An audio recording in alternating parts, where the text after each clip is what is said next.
Hi, everybody. Welcome to another episode of Marc Summers Unwraps. Today, we have a gentleman. You know, they always say, who's the nicest man in show business? And the name that continually comes up is Henry Winkler. But I'm going to tell you that today's guest is right there with Mr. Winkler. He hosted the Tonight Show for many years. We first crossed paths in 1976 when I started at the Comedy Store. He has two passions, cars and comedy. Say hello to Jay Leno. How are you, Jay? Good. I'm fine. That's a long time ago. So that's 50 years ago. Isn't that hard to believe? I know. It's hilarious. When did you come to California? I guess I came in 72, 73. I was making trips out from Boston, come out for a few months. Money runs out, go back home, that kind of stuff. But yeah. Wow. It's hard to believe that it's gone by. So here we go. Right. I did some research. We're not going to beat horses dead. We're not going to talk about Conan. We're not going to talk about the whole Tonight Show thing. It's been done a million times. I talked to a friend of yours last night. Mm-hmm. I had a passion for soupy sales. Okay. Oh, soupy sales. That's hilarious. back in the day, and I'm going to college in Boston. Where'd you go? A place called Graham Junior College. Oh, Graham. You know who went there? Andy Kaufman. I was in the classes with. Because I used to give Andy rides to New York. You know what's so funny? I used to give him rides to New York, and he would get on stage and do his Elvis and do his Mickey Mouse thing, and us comics used to feel kind of sorry for him because he had no jokes. It's like, it was just a different kind of comedy. We're sort of straight, write joke, tell joke, get check kind of guys. And Andy, and of course, then he caught on and became a huge sensation. I never understood it. Here's the kind of stuff Andy would do. So we knew each other from Graham. And I'd walk into the Improv here in town. And he'd go, Mark, how are you? What's going on? Want to have dinner? So we'd sit and have dinner. Right. The next night I'd walk into the Improv and I'd go, Andy, how are you? He goes, do we know each other? Yeah, when he would do Tony Clifton or whatever. It was insane. The only time I saw him break character was the time I said, he goes, hi, Tony Clifton. I go, there's another guy doing Tony Clifton. I saw him last night. And what? And he was, and I just repeated everything he did. He said, and then he said, no, what guy? And I knew I got it. I went, aha! But that was the only time. Yeah. I was with Will Schreiner one night in the big room at the store, and Tony Clifton walks on, and I'm watching him.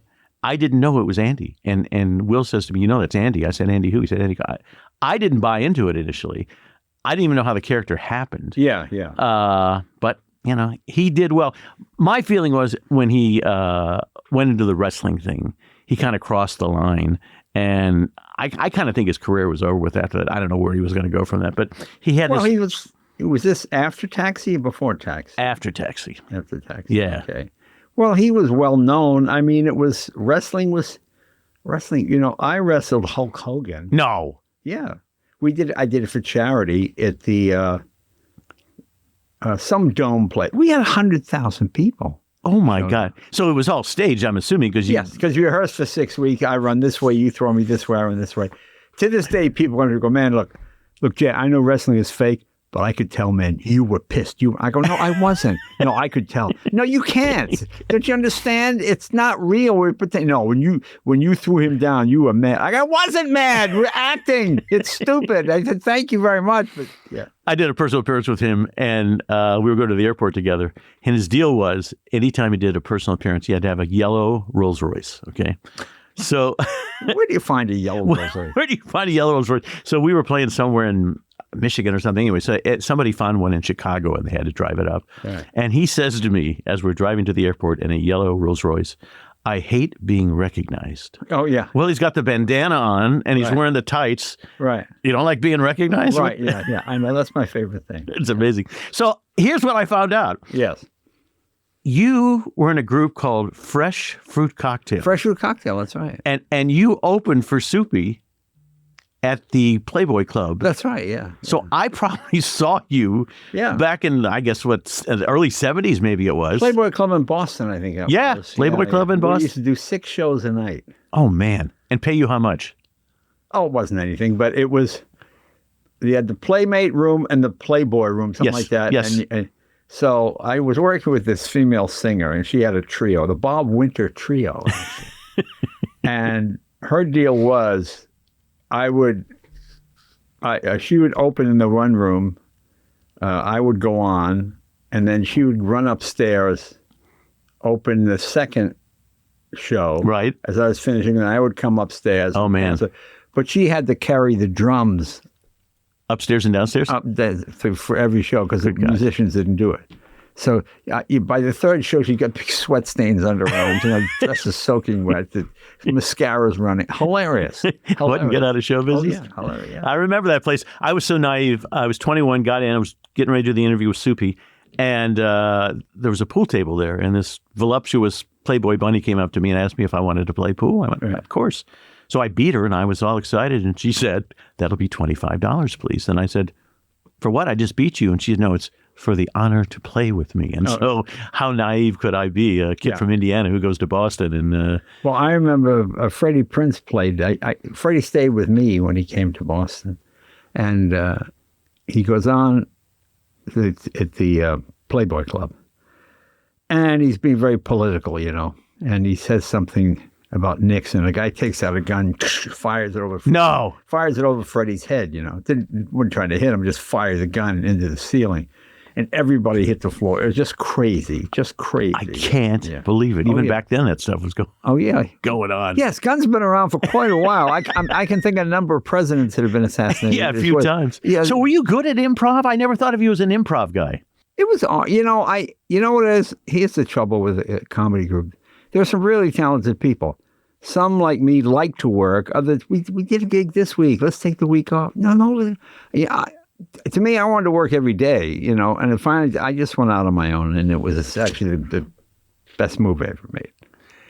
I want to talk about your childhood. All right. So I did the... Let me get on the couch. Is it Boston or New Rochelle? Where are you from? Well, I was born in New Rochelle. When I was 9 years old, we moved to Andover, Massachusetts, which is about 30 miles north of Boston. Right. And your mom from Scotland? I'm from Scotland, from Greenock. Yeah. And so she had the accent all yeah. In fact, that's why when I got the Tonight Show, it was the Tonight Show starring Jay Leno. Right. And my mother being Scottish, starred in Jay Leno. Oh, Mr. Big Shot, starred in Jay Leno. I go, Mom, that's what they do on TV. You're on the show where they have to star in like something. I go, Mom, it's just what they do on television. They still starred in Jay Leno, Mr. Who's Who. Finally, after 2 weeks, I changed the Tonight Show with Jay Leno. Did you really? Yes, yeah. And my mother, that's much better. It's just better than starred in Jay Leno. Okay, so I changed the Tonight Show with Jay Leno. Yes. And was she supportive of what you wanted to do? Yes, my parents are very supportive. Anything I wanted to do was fine. You just finished college, so you have something to fall back on. Oh, yeah, that's all I heard. Yeah, you got that all the time. But yes, they were fine. And I was making a living pretty early on. I mean, not a good living, but I was able to sustain myself on the comedy. I mean, sometimes it's top ramen for 2 weeks, but that's okay. But so it wasn't like they were... I think I heard my dad say, well, I hope Jay gets this comedy thing out of his head, gets a real job someday. But that's about the most, and I heard that secondhand. So that was just my dad worried, So, but no, they were always very supportive. What did he do for a living? My dad sold insurance. My dad was a prize fighter originally. No. And he said he quit doing that because he said even on his best day at work, he got punched in the face. And he realized, yeah, that's his job. Your job is to get punched in the face. Yeah. So. Oh, man. So who were the influences? What TV did you watch growing up? Well, Robert Klein was a huge influence. Mike Douglas show. I used to come home and he was on the Mike Douglas show every freaking day, it seemed. He had that, and he had the Robert Klein summer show. I don't remember that. Yeah. In fact, I worked at Foreign Motors in Boston, a Mercedes dealer, and he bought a Mercedes from us. And, I got to prepare it for him and meet him and stuff. And he's only 10 years older than I am. Wow. If even that. But it seemed, light years away. Yeah. And I liked him because middle class, white kid, wasn't poor, but certainly wasn't rich. At that time, even much like today, all comics had a gimmick. You're from the ghetto, or you're from this, or you have this, or you have, or Depression era comics were still, Rodney, Milton Berle, Jackie Mason, all these guys grew up during the Depression, So they had that. I didn't have that to fall back. I didn't have that kind of gimmick. So, but Klein and Carlin, they were the first guys to talk about things I thought were interesting. Student protests, whatever. The older comic, they killed Leno. The hair's so long, the pants are too damn tight. I'll tell you that right now. That was what was sort of the standard fare. Yeah, the Catskill guys. Yeah, little Catskill guys. Yeah. So all of a sudden you had Carlin and Klein, Richie Pryor. Yeah, but with Carlin, Klein mostly because he was like me. He was just a middle-class kid with regular parents, still together, not a broken home, none of that kind of comedy. So, so I related to him quite a bit. Did you come home and turn on Merv and Mike and all those things and watch those shows? I would watch those shows to see the comics, all the time. Yeah. So when you met Klein, when you met Rickles, when you met these guys, were you like in awe? What was that experience well, like? I don't know necessarily awe, but, I think when you start out in this business, you have a certain confidence. Well, you're better than that guy, whatever it might be. So I think you go into it. And then when you see them work, you go, oh, it's way better than me. I gotta improve my act a lot, But see, I grew up in a bubble, essentially. I was the only comic I ever knew. There weren't comedy clubs in Boston. You had tons of colleges with thousands of students with no money willing to be entertained by people with no talent. And at that point, it was mostly, a college would turn the cafeteria into the two-toke cafe, and they put a candle in there, and guys, stop your war machine, man! It'd be folk singers. And comedy was not something that was seen as a viable alternative. No, I used to work at Simmons College. Simmons is a women's college. Yeah, that's right. Did you grow up in Boston? No, I grew up in Indiana. I moved to Boston. Said that. Yeah. And I was getting my feet wet as well. I started off as a magician, actually. Right. Okay. And so Simmons and a lot of those schools, as you say, would have weekend events. I did it mostly so I could meet women, but right. Nonetheless, I would do my act, and most of the time I would bomb. Yeah.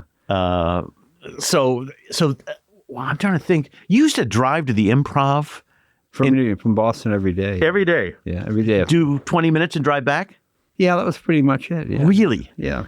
Well, that was the only place there were no comedy clubs. In fact, even the Improv was for Broadway singers. Yeah, it was singers, right, exactly. Bette Midler, I was going to say. Bette Midler, Barry Manilow was a piano player.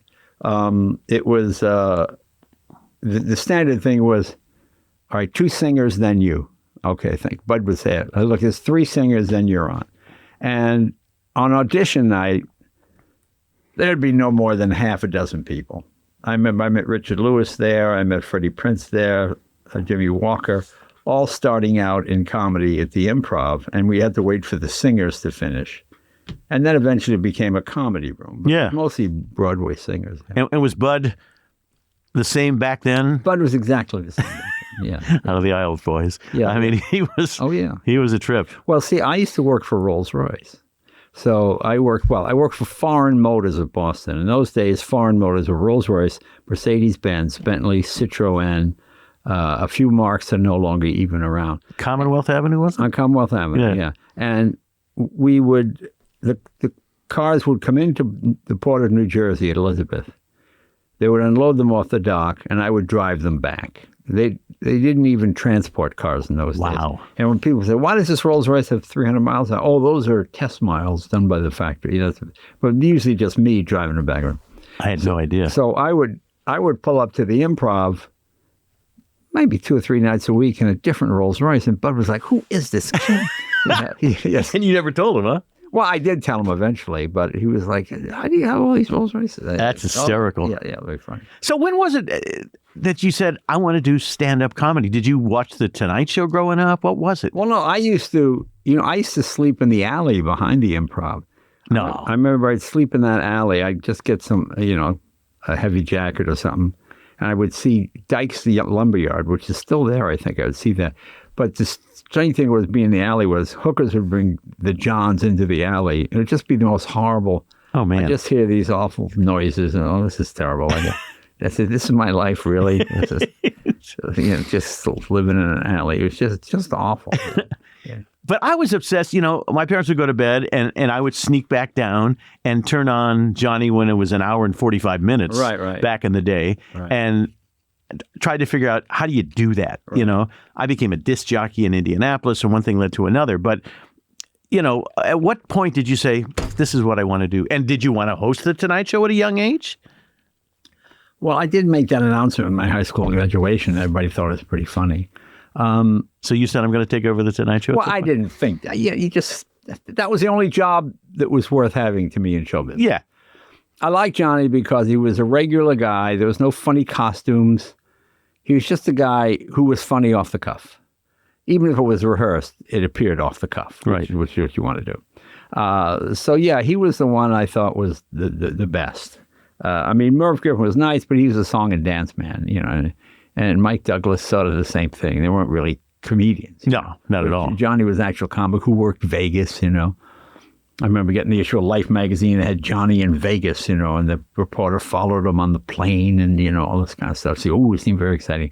But, you know, it's so funny because whenever I read autobiographies of performers, I was scrounging for pennies and living in a homeless shelter, chapter 2. After I got my show, go back, wait. They never told you, how did you get the show? How did they get there, right? How did that happen, you know? So that was always, and then I realized, I see how it happened. It just sort of happens gradual. I was very lucky. I got to be terrible for a long time without, you know, kids now, you're starting out and you put a video out and everybody sees it. And you're good or you suck. It's almost irrelevant. Yeah, and if you have 5 funny minutes, somebody hires you for a 45-minute show, and you don't have the material to sustain it, you know. I mean, I was lucky. I got to be bad in a lot of places. So by the time I came to California, and you meet Letterman and Robin Williams and all these guys, I'd had enough under my belt to do okay. I wasn't totally raw, but I appeared to be. So that was good, you know. When I came out in 76 and went to the store for the first time, before I stood in line to hope to become a regular, I saw you, I saw Dave, Robin wasn't there yet. Yeah. And I knew right away I wasn't as good as I thought I was. I remember once I did an audition in Boston, and there was a guy, you probably know the name, Robert Orban. Yeah. Orban used to write material, right? But it was really corny stuff, right. Yeah. And when I was doing my magic act, I bought every Bob Orban book I could, right. And I wrote my monologues based on what I read there. So I go and do this audition in Boston, and I get done. This guy comes over to me, he goes, "Nice Orban material." Okay, and I'm like, "Oh my God, I've been caught." Okay, and so I learned quickly that I didn't really have what it took. Right. I auditioned for about 6 months, and I became a regular at the store, but I didn't change my act. I did 18 minutes of the same stuff over and over again. And Mitzi finally called me up and said, "There's nothing else I can do for you. You know, good luck." And that was the end of that. Right. I remember standing in front of the store. I would get there early, and you would be standing there with Dave, and you'd be going over new material, and Dave would be laughing his ass off, saying, "How do you come up with that stuff?" He was always an admirer of what you did and how you did it. Well, David, you know, it was interesting because when I saw David, I thought he was an excellent wordsmith. Mm-hmm. He could put phrases together. You know, Johnny Carson came to see me one time and said, "You're funny, but you're not ready for the show." He says, "You're a funny guy with middling material." He says, "Here's what you should do. Write jokes, go on stage, tell them as flat and as dull as you can possibly read the joke. And if it gets a laugh, boom, now you got a joke. Okay, now take that joke and act it out with the, hey, come on, Bob, you know, all the voice, whatever works for you." Really? Yeah, and that really changed it. You know, because I notice that when I see impressionists, you know, a lot of times bad impressionists often sound like the person. Here they are at a party. Well, that's boring. Whereas really good impressionists do the impression in a really funny situation. Right. So you're laughing, you go, "Oh, boy, that's a great line." You know, I believe he would say that versus just pass out potatoes, Bob, or whatever it might be, you know. And the trick is to have something that works on two fronts. The joke is funny and you've acted it out.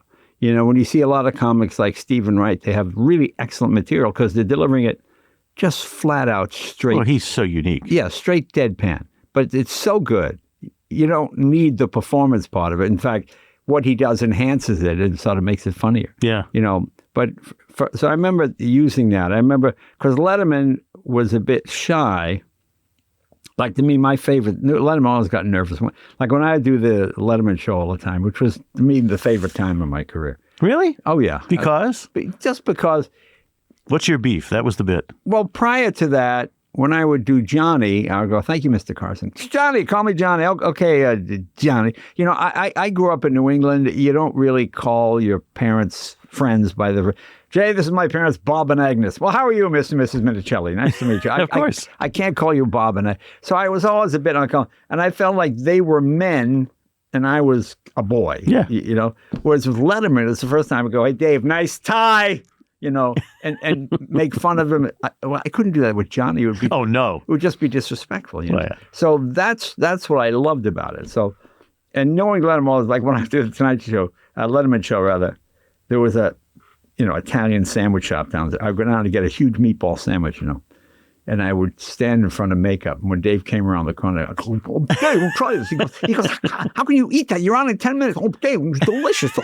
And he would just get, how can you eat before you go, it's just. Very eccentric guy. Yeah, just hilarious. So, I mean, and then I got to the point where I'd bring the sandwich out on the show. No. And drop a meatball and would fall on the desk. How funny. I mean, if I'd done that on Carson, it might have killed or it might have bombed. Yeah. You don't know where he's going to go, Whereas with Dave, I knew. And we had a good, making Letterman laugh was the greatest moment of my career. Really? Yeah. Because, why? Well, just because he was sort of a standard, you could tell laughter is not his normal thing. Yeah. So to make Dave laugh, you feel like you've accomplished something, yeah. I grew up, he hosted a show in Indianapolis called Clover Power. It was on from midnight to 1 in the morning, and he would talk to kids who were doing 4-H. Oh, yeah. And, I mean, the stuff that Dave used to do, he was a weather guy. I mean, Why haven't those tapes ever surfaced? I'm surprised. Oh, they're around. Yeah. They're around. Yeah. Him doing the weather at WLWI in Indy still exists. Yeah. His act hasn't changed. I grew up watching that when I was a kid. He's 4 years older than me. So when I was 11, 12 years old, I was watching Dave do that crazy stuff. I had a friend, Dave Garrison, who was a ventriloquist, and he came out and did his act, and it was Dave and Dudley, and Dave said, Dave and Dudley, which one of you guys does the laundry? I mean, his sense of humor is so off the wall. Right. And, the other thing I noticed, when Robin came into the store and exploded, and all of a sudden, there were 10 guys trying to do Robin. There were guys trying to emulate Dave and you. And it's like, the one thing I learned quickly is come up with your own, style, your own, to copy what's already there. Right. And certainly to copy Robin Williams, you have to be out of your freaking mind. Yeah, right. So how close were you with Robin?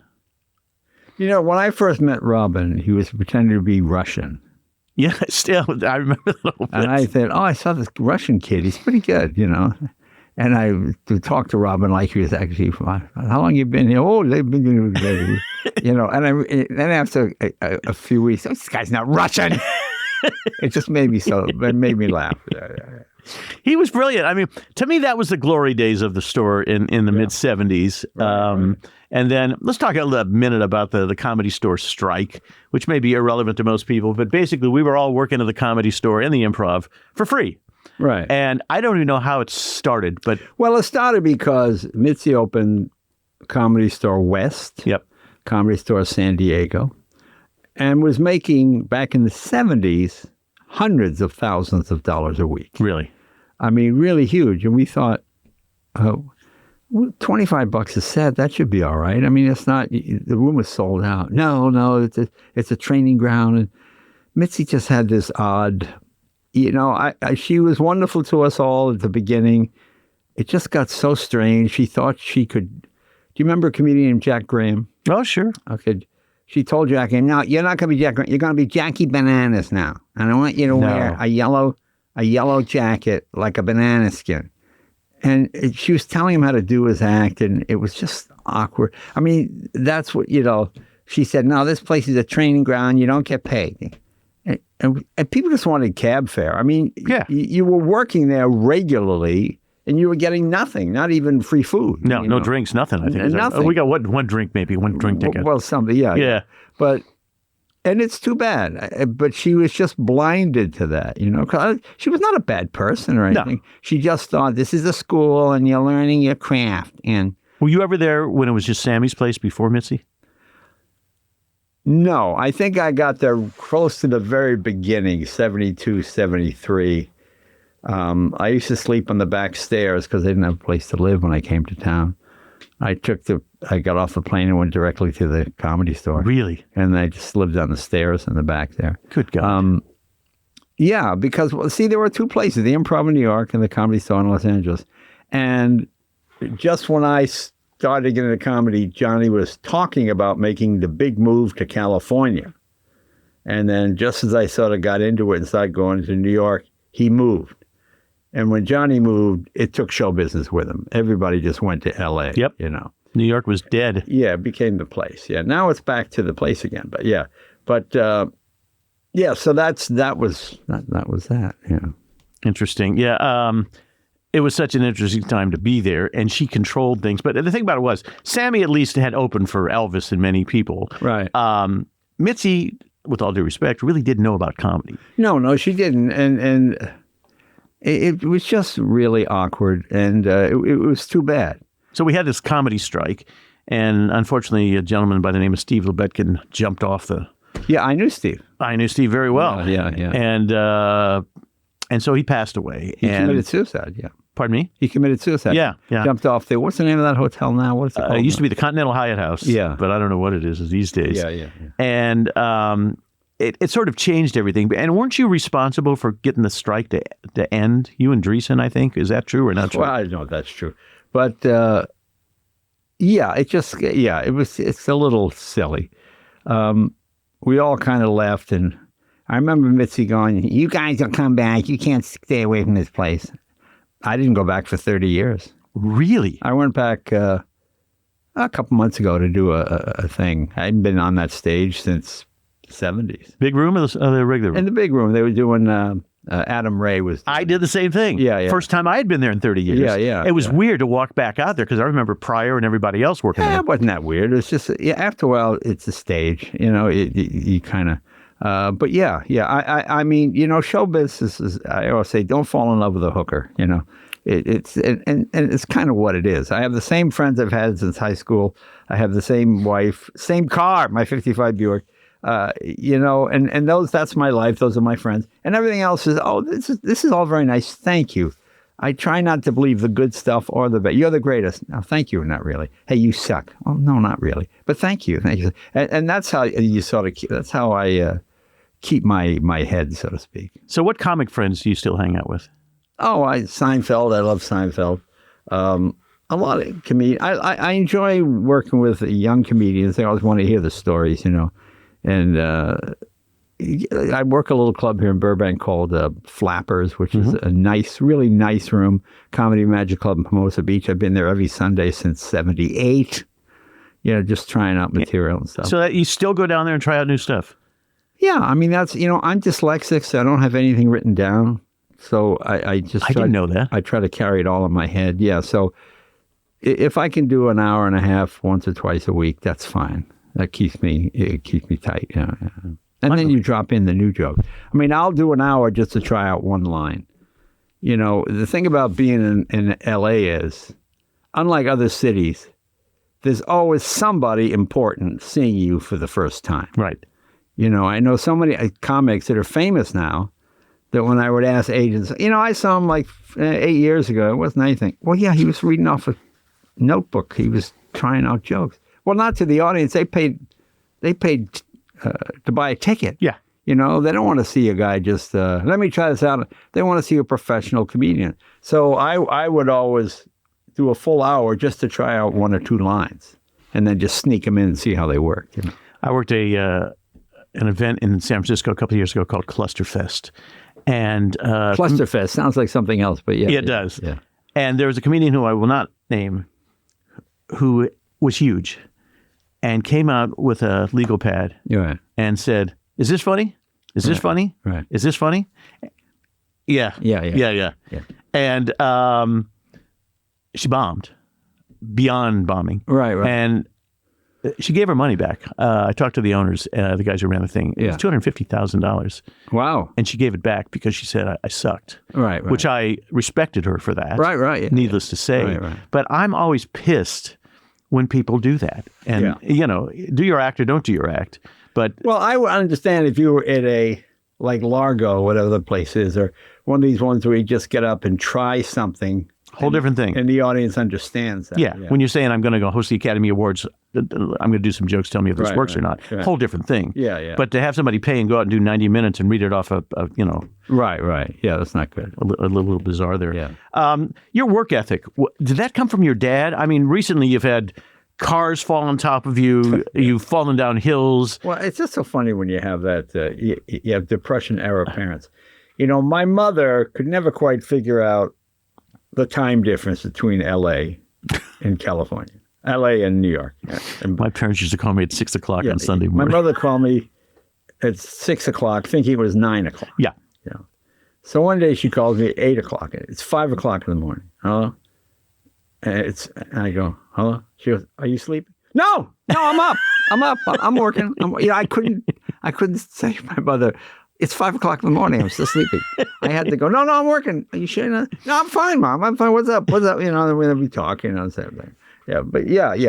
I think that it just, in New England, I was the laziest kid anybody knew. When I came here, suddenly I was the hardest working. So it just makes Were you really lazy? I can't ever imagine that. I don't know. It just seemed. And how do you come up with the amount of material that you come up with? Do you write this stuff down? Because you say, you keep it in your head. How does Jay Leno? Well, I mean, to me, you just try to keep your eyes and ears open for things and try to add. I saw a story. I mentioned this the other night. There's a group of women in Portland, Oregon, and they're professional protesters. They always protest the war or whatever. And they go to public places. They take off all their clothes. They lie down on the ground and they spell out the word peace. I said, you know who I feel sorry for? The girl that has to be the A. That's got to be embarrassing. I think her father shows up. Susan, you that's fine, Susan. You protested enough. Thank you. It just makes me. That's a great joke. You just have to keep your eyes and ears open. To me, one of my favorites is always Newhart. Newhart always had that slider ball that came right under the, He was hysterical. Yeah, he was great, but you had to listen. I mean, one of his favorite jokes that I did was he had a bit about the first astronaut in space to make contact with extraterrestrials. So the astronaut comes back to Earth, he lands, and of course there's a phalanx of reporters there. They say, and one of the reporters asks him, how far ahead of us are these aliens? And Bob says, about 6 weeks. And you realize it's 2 weeks is too soon. 6 months really is far away. But six weeks is just you can see the end. You just can't catch up to somebody that's 6 weeks ahead of you. And it just killed me. And it wasn't that it's so hysterical. It's just it's just finding exactly the right word or phrase to fit in a situation. About 4 years ago, he was playing the Chumash Casino up near Santa Barbara. Right. And I went up to see him, and I thought, well, this guy's like in his mid-80s. Right. Home run. Man just knocked it out of the park. Yeah, Still. Great. He was great. He was. I love Bob. He was terrific. He was the best, know. Yeah. A couple other names here that we talked about here that I wrote down. Mort Sahl. I read that you were influenced by Mort Sahl or you liked Mort Sahl. Is that a true statement or not? Because I never know on the internet. Well, that's a classic case of you never want to meet your heroes, Really? Mort Sahl was an odd sort of character. He played the store for a long period of time. He did play the store. But you realize, people say he gets up, he just reads stuff out of the newspaper. Well, if you're in show business, everything is an act. Yeah. And you realize the story he's reading, he'll have today's paper. Oh, it's the economy. Well, it's a joke you've been doing for 20 years. Yeah. You could just fit it to, okay. So you learn that part. He was an odd sort of character. He had a Shelby Cobra and he dated Playboy bunnies, and which is always a warning sign. He married a Playboy bunny. Anyway, he was playing at the Comedy Magic Club. And I heard he was having a rough time financially. Apparently, I don't know whether ex-wives or current was just kind of bleeding him dry. So I know he was going to lose his house, but he's very close. So I said, let's do a benefit for Mort Sahl. Okay, do a benefit for Mort Sahl. We raised like $80,000. Okay. Amazing. And give him the check. Okay. And the idea was this will pay your mortgage and everything for the next 2 years or whatever it is, you know. And so his wife takes the checks, signs it, and gets cash and buys a Mercedes. What? And it's like, so, hey, Mort, you know, that money, hey, it's my money. I can do what I want. I mean, he just got real nasty about it. I said, Mort, we did this to help you. No, you keep your mouth shut. All right, okay. All right, thank you. That's so sad. Yeah, it was kind of sad. I know Ross Schaefer was another guy.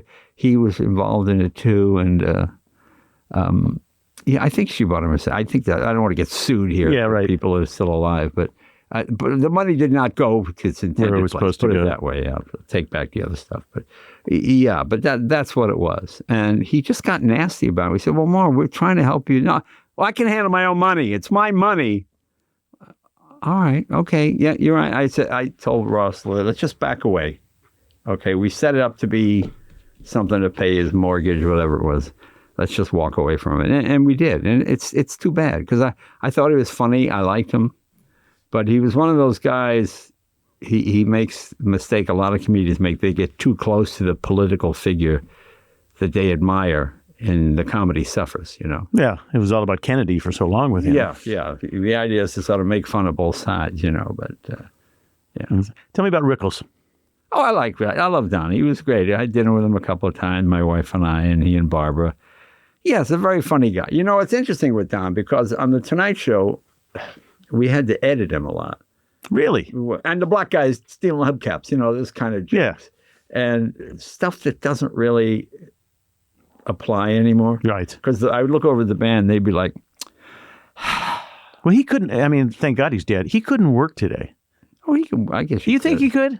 I'm on a plane. I was giving a speech in New Orleans. I'm sitting in first, and Don walks on. Right. And there's a black couple behind me. And he said, what are you guys doing sitting down? Shouldn't you be cleaning the plane? Yeah, right. And I was in fear of what was going to happen. Well, thank God they laughed. Right. But I just think there was a point where, as you mentioned, you can't do that anymore. Well, yeah. And it has nothing to do with political correctness. It just doesn't apply anymore. No. I mean, that's sort of the mistake people make, you know. You can't say, you know, people forget what it used to be like. You know, you used to get arrested. Yes. In New York, you had a thing called a cabaret license, which means you got a license to perform. Yeah. And when Lenny Bruce said the F word or something on stage, a cop would go up, pull him off stage, arrest him, tear up his cabaret card. You don't work. You know, and then, of course, in 1969, when it was at the Warren Court, I guess, suddenly all the cards on the table. Pornography was legal, free speech. You could say and do whatever you wanted. And then the proliferation of porno shops in New York, everything else, because it's free speech, you know. And you could say and do whatever you want. But people think, you can't say what you want now. You couldn't even come close to saying what you wanted in the 60s. Not at all. Right. Not at all. Right, yeah. Why do you think there's no more impressionists and no more comedy teams anymore? Well, comedy teams are gone because you can't make any money as a team. Now you're cutting your money in half. Besides an agent and a manager, now you cut another 50% in half. I mean, a comedy team gets paid the same money as a comedian. So like when back in the day, we'll mention it, Roger and those kind of guys. Yeah. They weren't making any dough. They were splitting everything. No, they were probably doing okay. I mean, you know, the thing with impressionists, it's like it used to be with female comedians. One got in the door, and that was it. When I was growing up, it was... Phyllis Diller. Well, first you had Frank Gorshin. Yes. Okay. And then you had John Biner. Who was brilliant. Biner, funniest man ever. Yeah, because he had jokes with his impressions. You laughed at the impression and you laughed at the joke. Yeah. So you got a double hit on it. Yeah. He was funny. But each one of these guys existed in a vacuum. When they left, another person would come in. Right now, you have Frank Caliendo. Yeah. He's really the only one I can think of. And really good. Yeah, and really good. It's kind of the same way it was in the early days with female comedians. One got in the door. It was Toady Fields. Toady Fields did it for a while. And then Joan Rivers became the person. Phyllis Diller, nobody funnier. Great joke writer. But because she was attractive, she had to make herself unattractive because agents told her, oh, women won't like you if you're attractive and fun, which is so stupid. Yeah. Because she would do the ha-ha with the cackle laugh, right. And, and the weird hairdos and all that kind of stuff. But she was actually a very good comedian. Smart lady. I was at Oh, yeah. I was at a party with her once at Bud Robinson's house. Right. Excuse me. And I sat and talked to her, and my head exploded because stuff we were talking about was like I had no idea. No, she's very bright. She was terrific. So the same thing with impressionists. There's not. Plus, we live in an era now. I mean, you and I grew up in an era when, if you were on TV, you were famous. Mm-hmm. Period. Yep. You could say, "Hey, you ever see this commercial with a guy?" And the whole audience go, "Yes, yes." They all knew what you were talking about. We don't have common interest anymore. We don't all watch the same news program like we used to. We don't, which is probably good. You have more diversity and everything. But it's like, I remember I knew it was time to leave the Tonight Show when I said, my next guest has sold more albums than Elvis and the Beatles combined. Please welcome, who is this? I never heard of this guy. And they go, why do I not know this? I'm in the business. How do I not know who this guy is? Yeah. Because you have so many alternative things now. There are comedians selling out stadiums I've never heard of. When I used to think, I had my thumb on the pulse of the whole. No, because it's TikTok, it's Instagram, it's all this other stuff, So nobody really needs TV anymore. It's sad. It's a different business. Sad. It's just different. It's different. It's different. I mean, I'm sure it was different from vaudeville to TV. That was different. And then it went from vaudeville to radio to TV. So you have to change with the time. I always remember there was an old comic who used to come in the Improv in the 70s in New York. And he would go, yeah, fellas, when you go in a bar and the guys in uniform, boy, they get all the girls. Now, this is the middle of Vietnam. And girls are going, boo, boo, this is all, hate the war. Yeah, I mean, it was all a protest central. And he said, why are they booing? I said, you got to understand, it's a different era now. I mean, the soldier is not as respected as he used to be. And then thankfully those days are over. But okay, but. He goes, you got to update your act. He goes, yeah, okay, thanks. He goes, comes back about 6 weeks later. Hey, watch my act. Says, this when you go in a bar, the Green Berets, boy, they got all the girls. I go, okay. Oh my God. I said, no, didn't get it. You didn't quite. I mean, it didn't register. It's a little better, but not quite there. Not quite there. No. So I waited my whole life to get on the Tonight Show, and I got on with you with Burt Reynolds. Do you remember that night? Yes, yeah. What was your impression of, because people always claim that, we set it up, and I said it was absolutely no, we didn't set it up. 100% real. Well, Burt Reynolds was an odd character. Wasn't he? Yeah. He's very strange. I remember I had him on the show once, and a piece of his face fell off on my desk. What?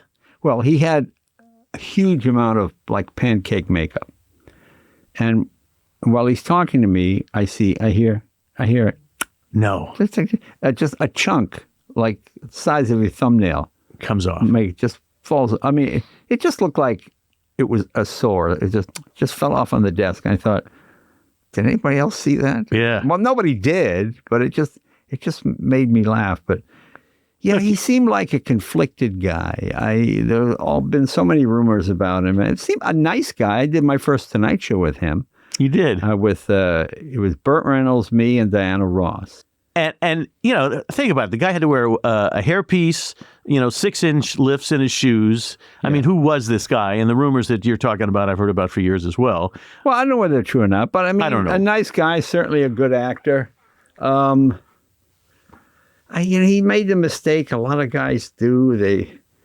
You're like a millionaire who lives like a billionaire, and you wind up He died penniless, pretty much, from what I understand. Yeah, not good. No. You're the number one box office star in the world 5 years in a row. Right. How do you not have money? Right, yeah. Well, you have so many people with their fingers in the pie, agents and press people and lawyers and all that kind of stuff. And you live, you get to the point where I would see Ed McMahon do this. He would take a limo everywhere. He never drove. Everywhere. And not just like a stretched limo, most ridiculous. He had a permanent driver. Yeah, to pull up to a restaurant. Yeah. Really? I mean, how hard is it to... But he was generous to a fault. He would give away money. Well, yeah, exactly. Yeah. And same thing. He had no money at the end. Yeah. Nicest man. I worked with him on Star Stitcher all those years. And was a sweet guy. But, and you think, Johnny, the story I heard is he never made more than $1 million a year. May or may not be true. I don't know. But $1 million a year back then. Was a lot of dough. Like $1 million. Yes, but he went through several wives. Yeah. And but he was doing all of the commercials for Budweiser and I don't know, 17 other things. But I see this with people all the time. I remember I had Dennis Rodman on the show, and he was going to Vegas with 3 of his friends, and I think the 3 friends ran up $100,000 room service bill. How was that even possible? How do you do that? I don't know. $10,000 bottles of champagne, I guess, which are really $900, but I don't know but just that kind of stupid, come on, keep it coming. That people just fall for that. It's like when you read about these guys go to strip clubs and they get a bill for $60,000. How do you do that? Yeah, you should have to go back to your hotel room and finish the act. So, yeah, exactly. So, 286 cars, is that the right number right now? Or no, 208. Please, let's not get ridiculous. So you have 2 passions, comedy and cars. Cars and motorcycles. Okay, motorcycles. Yeah. If you had to choose one, what would it be? Well, a comedy, of course, because comedy pays all the others. I mean, when you work with your hands, it gives you appreciation how easy it is to make money just talking. You take a transmission out, and your hands are bleeding, and you smell like transmission fluid, and you realize some guy made $80 for that. Then you go out and you talk and you get paid thousands of dollars. So it does help. I had a famous movie star, I won't say who it was, on The Tonight Show. And during the break, he said, "Hey, you like cars. What's a good car to get?"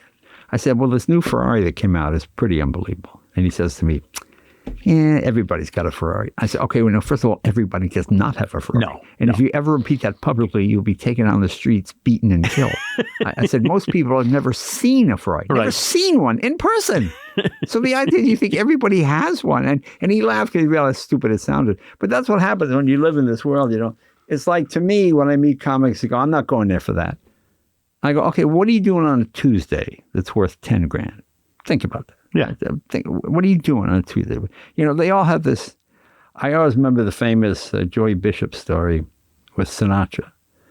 Joey Bishop was another odd character. Oh, yeah. I had him on the Tonight Show. Very insecure. I was on the Tonight with him, and so he come on. First of all, to the first part, he's funny on just talking. Okay. So I said, okay, my next guest, please welcome Louis Anderson. So Louis Anderson's killing, and I feel this tug on my sleeve. You think that's funny on what I did? I said, you're just naturally funny. He's doing an act. Tug, tug. Yeah, you think that's better? You think it's better than what I did? No. I said, well, it's different. It's not. And he wouldn't stop. And finally, Debbie's looking at me like, the guy's trying to do his act. Stop talking. Because the audience is getting distracted now with him. It was just so awkward. Just so awkward, that insecure. That he could be that insecure after everything anyway, he did. What happened was, Sinatra had a gig, and whether he had a cold or whatever, he couldn't do it. So he asked Joy, hey, can you fill in for me at the Sands, wherever it is? And Joy said, well, it's $50,000. And Sinatra said, oh, you're just filling in for one night. Well, that's what I get a night, Frank. I never worked again. Never worked? Never worked with Frank again. Really? Yeah. Wow. I mean, how do you not know that? How do you not know just... if you're in show business and you're any good, the money will come. Don't worry about it. All my career people say, you're stupid to work for that. And I go, I know. But see, I live in Beverly Hills. You're at the Oakwood Gardens apartment. Okay. Yeah. My thing works for me. Okay. I mean, I got the Tonight Show because there was another manager that handled everybody that guest hosted. Who was that? I think it was Bernie Brillstein. And I think he had Brenner and all the guys, Gary, everybody. And he called me, he said, we're going to go with the team because each of us was guest hosting. And we're going to ask $25,000 a night to host. I said, Bram, I'm doing it for $512 a night, which is scale. He goes, well, we can get to $25,000. I said, no, that's okay. I mean, appreciate it. I don't mean, it's just not, I'm happy doing it for $512. Because I knew Johnny owned the show. Yeah. At the end of the month, what did we spend on guest hosts? $280,000. Leno hosted $2,500. Why don't we go with Leno? They're all getting the same ratings, aren't they? Yeah, all right, let's go with Leno. I mean, it seemed like common sense to me. And you had a business head, Not everybody. No, I don't really have a business head. Don't you think so? It just seemed like common sense to me. First, I enjoyed doing it. Any job I would do for free. Yeah, I'm similar. I don't argue about money. I mean, yes, there are jobs I turn down, so of course. But for the most part, okay, whatever it is, the sad reality is the worst comedian in America makes more than the best teacher. All right, so don't worry about it. If you're any good, you'll make you'll do okay. Just don't concentrate on the money. And I never did. And I always had two jobs. I had one job that I would bank. When I was a kid, I worked at Wilmington Ford. And I worked at Foreign Motors. And my other job was a comedian. And I would try to live on the money I made working at the job and then bank the money I made as a comedian. And then they began to change places. And the comedian money was way more. So then, like when I got the Tonight Show, I always tell that story. I'd never touched a dime of my Tonight Show money. I always lived on the money I made as a comedian because I knew the Tonight Show was going to end maybe after 13 weeks, maybe after 22 years if I'm lucky. I was lucky it lasted 22 years. But okay. And when I left, I went, oh, we opened that little bank book. Well, this looks pretty good. I mean, it wasn't like where'd all the money. I didn't have a table at Spago or any of that kind of. You never did any of that stuff. You were not that guy. The Tonight Show ended on a Thursday. Friday, I was at the Van Wezel Theater in Florida. Was that a hard transformation when the show was over with? No, because I worked every weekend as a comedian somewhere. So you just figured, what the hell? It's just, one less thing I got to go do? My day job was being a comedian, okay? And everything else, that was my bread and butter. Your relationship with Dave today? Well, yeah, I still love Dave. I have great respect for him. He's a complex guy. Well, there are certain people you go through life you have a connection with. Yeah. And it's not based on anything necessarily that you could pin down. But as soon as I met Dave and I spoke to him, he gets it. You meet a lot of people who don't. I always tell comedians, if they're male comedians and you have a girlfriend, if she ever says, why do you have to work every night? Get rid of her. Goodbye. Okay, goodbye. You're gone. Okay, comedy comes first. You might be an equal second. You're not really going to surpass the comedy. And he's not going to be happy with you until the comedy is correct. So do what you can to support him, And I don't mean that to sound callous or anything. It's just something in the nature of comedians. You have it's a genetic flaw that makes you a comedian. It's not a plus. In the times of the Crusades, they would say, why are the soldiers laughing? That man is making them laugh. Kill him! Because it's a hindrance. It's ruining the morale of the soldiers. They're laughing all the time. We can't have that. We live in a time now where laughter actually pays pretty good dividends. I used to work the Magic Castle. It was 4 shows a night. Yeah. I would get done at 12:30, and then I'd hang out, and I'd get home at 2 or 2:30 in the morning. Right. And I couldn't sleep because I was so wound up. And just when I was falling asleep, my wife was getting up and going to work. Okay. Then Comedy Store happens. And you were there many times, as I remember. Maybe I'm wrong. Yeah. We used to go to a place called Theodore's. Oh, Theodore's, yeah. We used to hang out there until God knows what time. Yeah. And I would just sit back and listen because all you guys had great stories even then, because you were opening for Stephen Eady and God knows who else. Oh, yeah, all those guys. Those are funny. The fact that doesn't exist anymore, that Vegas is all about big reviews now and Cirque du Soleil. Right. And my goal was to open for anybody, right. Back in the day. which, doesn't exist anymore. And the same thing, I would get home sometimes at 4 a.m. And as I was going to bed, my wife was getting up and going to work. We've been married almost 51 years. She got it. Okay. Right. I was very lucky in the same situation that you were very lucky. But most of the guys I know never lived through that. Right. They've gone through a couple of folks, and I felt sorry for them, but it's a strange thing. You don't drink, correct? No, I never had a drink. Don't smoke? No. Ever smoked? I've never done any drugs. I've never done. No. Never did any of that kind I of have stuff. nothing against it. No, I don't I'm either. not on some high moral horse. No. It doesn't interest me. I find reality fascinating. I like reality. That's when life is at its funniest. I never feel the need to retreat into some place that is. I'm lucky in that I've always been able to see the humorous side of life, or whatever we want to call it. So consequently, I don't get depressed. I'm not someone, my career is not going well. No, I don't fall into that doldrum. I mean, there were times when the career was not going well, but I would say to myself, I still got paid for telling jokes. That's pretty good, And I assumed I would do that until I had to get a real job. I just never had to get a real job. Did you ever gamble? No, I'm dyslexic, so I'd go to Vegas. Sir, you have 28. What? It's 21. You have 28. Oh, I'm sorry. No. Losing 100 makes you feel stupider than winning 1,000. Makes me feel good. It just seems like the most ridiculous, because I make money. If I want to make money, why don't I go over there, I'll talk for a half hour and make some money. Yeah.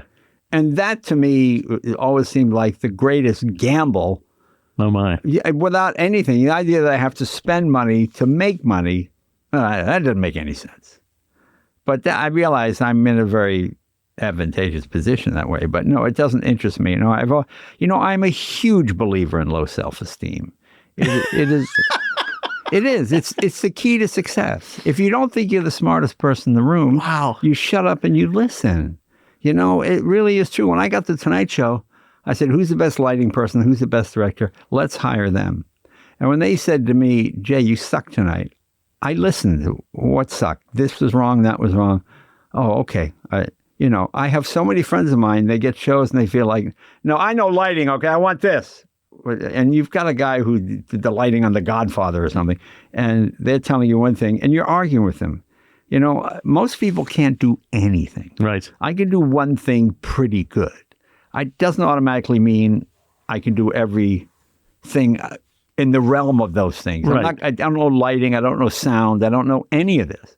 So, and consequently, we had the same crew for the whole 22 years, Was there ever a guest that you wanted to book on the Tonight Show that you couldn't get? Well, there are some people who would be like, I never had any guidelines on my show. You can't, if you do that show, you can't do my show. No, wasn't that ridiculous? I never liked it, but some shows did. So Letterman got a lot of guests that only did his show, not our show. Whereas Garth Brooks, he just did our show because he liked us and we were friends. And I don't think he ever did Dave, but not because of any edict that went down. He just didn't. He was just comfortable on our show. My thing was always, you throw yourself in the fire to save the guest. On a lot of shows, the idea was to make the host look good at the expense of the guest. Well, we try to do it the other way around. Do you think? For years, I heard the story that Johnny didn't like women comics. True or not true? Do you know? No, I never heard that. Did you? I heard that. I think there's, I don't know what peculiarities people have. I don't know. I'd heard Johnny didn't like fat people. I'd heard all these stories for years about, Johnny being peculiar. I don't know what's true and what's not true, but... Well, no, I never saw any of that. He was a complex guy. Yeah. He had a great ability to relate to the common man. I remember Dean Martin was on the show one time, and Dean, Mr. Sophistication, he comes out, and he had a pair of Ferragamo shoes on that looked expensive. Now, this is the 70s, and Johnny said, I like those shoes. Well, the Ferragamo shoes, Johnny, it cost $300. Now, this is when most really nice men's dress shoes were $80. Right. That would be like crazy money, $80 for these. They were $300 because they were handmade. And Johnny went, wow. I mean, he was generally amazed, as anybody in the audience would be. Sure. His attitude was not to go, yeah, I'm going to get a pair of those. You know what I mean? Even his fashion line was mid-range. Oh, yeah. Johnny Carson suits. Right. You know, not the most expensive, not the cheapest, somewhere nicely in the middle. He drove a Corvette. He drove a 2-seater Mercedes SL. Ed McMahon had the Rolls Royce and the limo and all that stuff. Johnny never did. You know, I think Johnny's mother was, like my mother was from Scotland, so everything was showing off. He'll be showing off so much of it, you know. So I think there was some of that in there too. Your wife is going through some issues right now. Right. Dementia. Right. You've talked about it. Yeah. How's that affecting your life? I mean, it's a full-time job, isn't it? Yeah, it is a full-time job. I mean, I go home every night and I cook dinner for her and we watch TV. And, you know, the trick is you've got to find she's not walking around much anymore. But when she was, she's getting kind of confused. Let's go to Nordstrom's. Go on and buy some clothes. I don't want to. No, come on. So we go to Nordstrom's and I'm walking around. Doesn't say anything.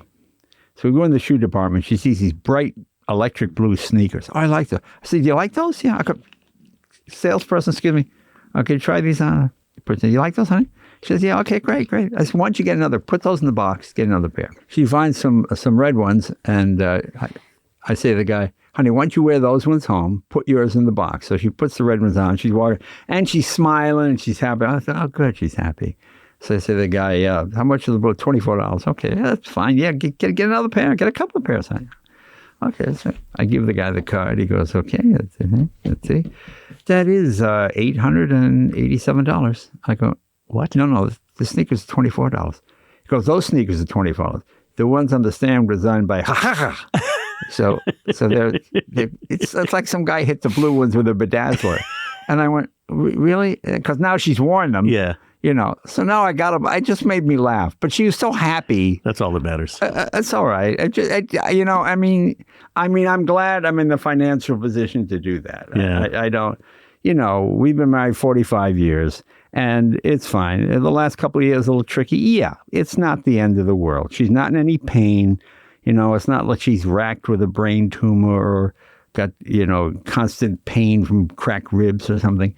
It's just, everything's a bit hazy. Yeah. But the fact that I could still make her laugh and she seems happy when I come home, all right, that's okay. Is it ideal? No, of course not. But I mean, that's kind of, I think it shows you what a marriage is really, okay? You have 40 great, unbelievable years, okay, and you got a few rough ones. But that's all right. I don't mind. When I saw you at Squares and I said, how old is Mavis in? I think you said, 78 or 79? Right. And I said, she's young. And you went, Mark, we're in our 70s now and stuff happens. It just... we're not young. No. That's my favorite thing. I know. We're not young. Yeah. First time I have seen you without a denim shirt on. Explain this to me. Well, I thought you said we had a camera here, so I said, well, I'll dress up. It's not the traditional Jay Leno garb. Right. How many blue denim shirts do you own? 518. Oh, you don't? Yes, I do. Do you really? Well, you know what it is? You wear it, okay, and then someone, as a joke, a guest will give you one. Okay, then the writers, they give you 52 because one for each week. Oh, that's great. Thanks, guys. Oh, man. Every corporate sponsor, Jay, we know you you advertise our products. Here you go, the shirt that says whatever it is on it. So you just hang them all up, and That's insane. Yeah, I'd love to see your closet. Yeah. Thank you for doing this. I know you're busy. Well, thanks for having me. My pleasure. Jay Leno, thanks so much for being here. See you next week on Marc Summers Unwraps. Be well. You can get a good 30 seconds out of that. Marc Summers Unwraps is a production of Believe Limited, created by me, Marc Summers, and Jessica Richmond. Produced by Keith Corneluk and Jessica Richmond. Executive produced by Patrick James Lynch and Ryan Geelan. Post-production support from Joshua Sterling Bragg and Believe Limited. Don't forget to subscribe or follow the show on your favorite podcast player. And if you really love it, why don't you leave us a rating and a review? Thanks for listening, and we'll see you next time on Marc Summers Unwraps.